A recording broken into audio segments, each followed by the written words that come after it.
Following the touchdown now, it's Bradley Pinion on to kick this one away. Fielded a couple yards into the end zone.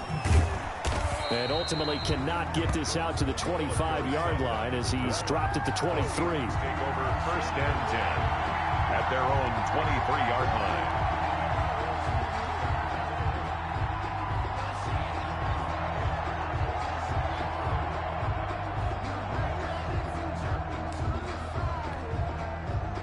Coming to the line here to begin their next drive, the Seahawks offense. They've got to dig down deep. I mean, they need something right now, really anything to cling on to. This offense has struggled. Partner, join me in a walk to their locker room at the half, okay? Because I think what we would have seen is an offensive coordinator and his assistant coaches getting together with all their positions, then coming together as a group, going over adjustments, and then the head coach coming in and just screaming, wake up. Yeah. Let's get moving, guys. I'm kind of glad we weren't. And that's caught inside the 35. Now he's going to get this all the way down inside the 35. 33 yards that time. Operating from the gun. Wilson, flush to his right. And his pass is intercepted for the 4th time today. Picked off inside the 10. And the return will stop right around the 25. All right, this gives us a chance, Charles, to go back to your playoff predictions. We covered the AFC. What do you see happening in the NFC? All right, let's go with the division winners. Dallas in the East, Green Bay in the North. Let's see, New Orleans in the South, and out West, San Francisco. Wild cards, I think 2 are come from out West. Arizona and Seattle. And the 3rd wild card, I think it's going to come from the South, and Tampa Bay gets in. Now, I don't believe Tampa Bay is going to the Super Bowl. I think New Orleans and Seattle will slug it out for the Super Bowl champs, and I'm going with New Orleans to find their way in. Okay, so you got the veteran Breeze against Lamar Jackson in the Super Bowl, and who ultimately do you have winning that one, CD? Oh, yeah, the old head and the kid, right? I'm going with the kid in this one in a Super Bowl classic. Baltimore wins the championship. All right, just so I go on record, I mentioned I'll take the Chiefs, and I'm going to take them over the Packers. So I think we'll have another young and old QB mix. Packers, a little bit of a surprise getting in there, and I'll take Mahomes with a repeat title. I love it. A rematch of Super Bowl I, which was called the NFL-AFL Championship game. Actually, the World Championship game when they played it back in 1967. Back now in Tampa. And this is a blowout so far as we get set for the 4th quarter. A very one-sided affair. From the 44, Brady. Open man, Gronkowski complete. And he's going to get this all the way down inside the 35. A gain there of 21 yards. From the 34 now, here's 1st and 10. Airing this one out for Evans. Got a man, it's caught inside the 10. And he's brought down, but not before he reaches the 8-yard line. 1st and goal. A good pickup there, 26 yards. 2 big plays in succession. Not sure this D knows what hit him, but now they got to get ready. It's 1st and he's got Gronkowski. Touchdown, Tampa Bay.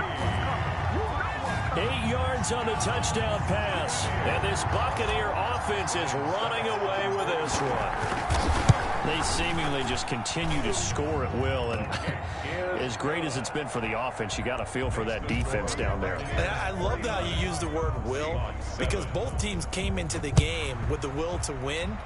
But one team has obviously imposed its will on the other and broken them. Because what we're seeing right now, wow, that's a defense that's in tatters after what they faced in this ball game. 1st and 10 at their own 23-yard line.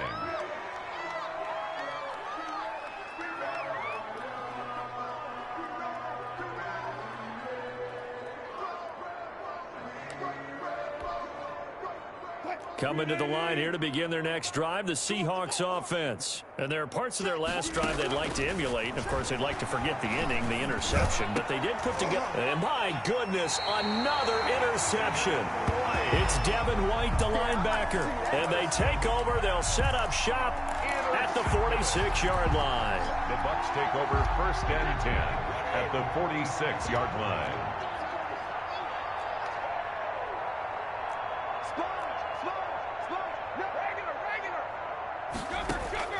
Brady now on first down.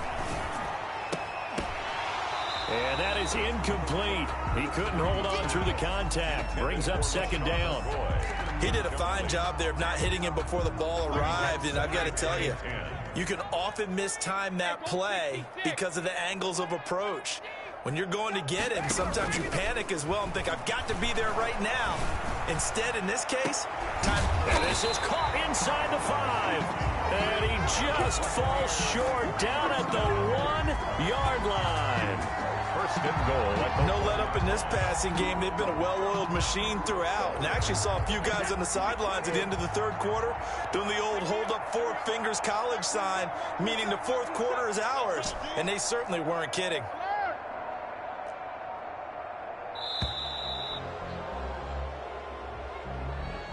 He didn't even try to signal for a timeout, so they must have not been aware of the numbers. I think he lost track of the time left in the play clock and probably was trying to read the defense and trying to figure out which play to run and just lost track, and it cost him. The delay of game, a costly one, as they're backed up 5 for first and goal. After the penalty, it's Fournette. And he's going to press this one forward as they stop him right around the 1. It'll be a gain of 5 there as they move closer. It's second and goal. They'll try to punch it in with Fournette. And he will get into the end zone. It's another touchdown. This thing is ugly. Even though they've got this big advantage, Charles, they are not taking their foot off the gas pedal right now. Well, I think what we're seeing is the result of all their great preparation and great practice time during the week. And even though it seems like this is a great chance to pull people back and maybe, not try and score a few more times, they don't want to do that. I think they're enjoying what they're seeing, the collective effort, and they want to play it all the way out. They were a little too excited to get the football, touched it before it went 10 yards. And that's so difficult, isn't it? Because sometimes it can just take a bad hop and veer into your lane or into your body. In this case, though, they touched it before 10. Illegal touching is the call. See what you got. On first and 10, it's Wilson. Under pressure here, and down he goes. Sacked back at about the 43-yard line. Shaquille Barrett picks up his second sack of the afternoon. Throwing on second and long. Wilson. And the pressure gets to him again. Vita Vea in there to take him down on what will take us to the 2-minute warning. So it's Seahawk football as we march toward a conclusion. And let's see what they've come up with offensively after having time to talk it over. And now here is another interception. Picked up by Sean Murphy-Bunting. And it's a pick 6. He brings it back to the house for a Buccaneer TD. That's the story of the game. They've been suffocating all game long on defense. They were suffocating there again in a big way. And they've done it not just by out-athleting them, which is often the case, but by being able to adjust to anything they tried to throw at them and beating them to the punch each and every time. This was a defense that was well prepared. Fields it in the middle of the end zone. And he'll be stopped right around where he would have been had he gone down to a knee, maybe a yard shy of there at the 24. First and 10 at their own 24-yard line. Coming to the line here to begin their next drive, the Seahawks offense. They've lost this one. Their offense has struggled. Do they try to put together something here at the end just to take into next week? Yeah, sometimes teams want to do that and coaches want to. I remember one time I was on a team and we were losing late in a game like this, and you knew it was lost. It was over, right? And the coach called a running play and pretty much said to everyone, I want to see something executed well before we get out of here.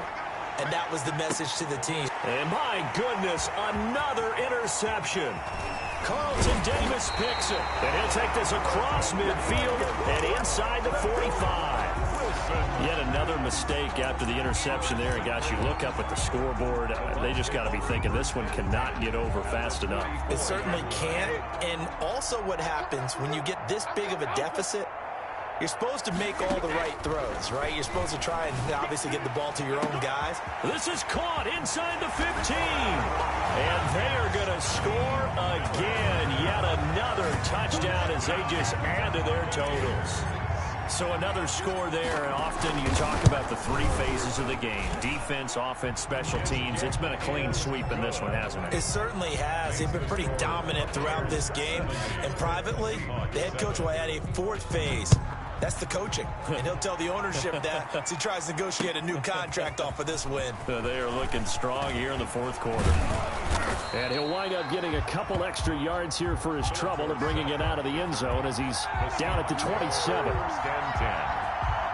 Coming to the line here to begin their next drive, the Seahawks offense. They are just obviously getting shellacked here in this one, Charles. What's the message if you're a coach for this one? And down he goes, a Buccaneer sack. Now the Bucs going to use the first of their timeouts as they'll talk things over prior to this upcoming second down play. After the sack on first down, Wilson. Oh, the pressure too great, and he goes down once more. The Bucs going to go ahead and use the second of their timeouts. 9 yards. As they'll talk it over here before what will be an important third down. From the gun, Wilson. He'll find Metcalf. And he gets this down deep into Tampa Bay territory. A big play there on the catch and run. 74 yards. So the ball down to the 16 here for first and 10. Check 45 to Mike. Check 45 to Mike. Get the ball. From the red zone now, here's Wilson on first down. Toward the end zone, but that's going to wind up incomplete. Greg Olsen, incomplete. An incomplete pass on first down. That leads to a second and 10. Throwing again, Wilson. And now here is another interception. It's Devin White, the linebacker. And a big turnover there as his guys will get the football back. Intercepted. The Bucs take over first and 10 at their own 15-yard line. The Tampa offense ready to get their drive started. And this game comfortably in hand. The scoreboard speaks for itself, but you still got your starting quarterback out there. When you go to the backup, let him get some. It got his man complete. And he'll take this to the other side of midfield before going out of bounds. A big connection on that one. 37 yards. So the line of scrimmage moves all the way across the 50 now as they come up first and 10. Now one final throw here is incomplete, and that is how this one will come to an end. Charles, it's one thing to win. It's another thing to win and put up the amount of points that they did. Boy, were they clicking on offense. They can't help but feel great about themselves, can they? I mean, what a game to put up that number of points, continually feeling they're moving the ball and things are working and clicking. They think that they can bottle this and carry it with them. And as an offensive coordinator, you just don't think you can do anything wrong. Whatever you call, run, pass, it's all going to work. That's called being in the zone.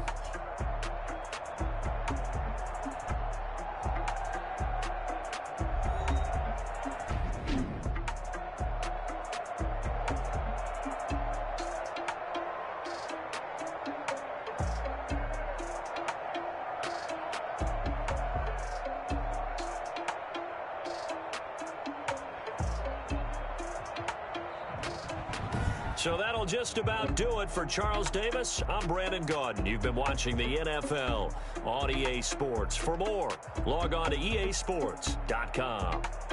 The Bucs are winners here as we say so long from Tampa.